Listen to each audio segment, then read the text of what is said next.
Port forwarding is a crucial networking technique that directs specific incoming internet traffic from your public IP to a designated device on your local network, bypassing your Spectrum Wi-Fi 6 router's firewall. For gamers, this is essential to achieve an open NAT type, which is vital for smooth online multiplayer experiences. Spectrum Wi-Fi 6 routers, like the advanced Wi-Fi 6 router model SAC2v1K, fully support this feature. By opening specific ports, such as UDP37.4 for Xbox Live, you enable direct peer-to-peer connections. This significantly reduces lag, connection errors, and improves overall stability in games like Call of Duty and Fortnite. Users often report 70% success rates in achieving an open NAT, leading to latency improvements of 20 to 50%. This direct traffic flow optimizes performance, especially when leveraging Wi-Fi 6's faster speeds, though a wired connection is still recommended for competitive play.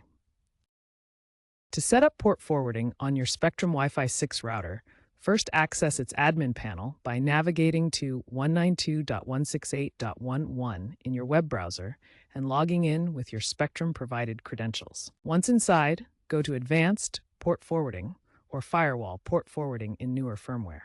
You'll then add a new rule. Specify your gaming device's internal IP address. Choose the protocol, TCP or UDP, and enter the start and end ports along with the external ports. Save your changes and reboot the router.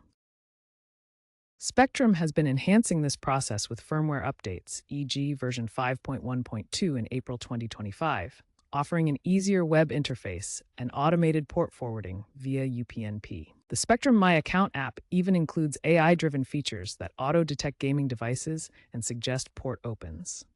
However, while UPnP simplifies things, it can be inconsistent on Spectrum networks due to security settings. Always ensure you use a wired Ethernet connection for the best performance, as Wi-Fi, even Wi-Fi 6, can introduce additional latency. Be mindful of security risks, as opening ports can expose your network. Always pair it with strong firewall rules.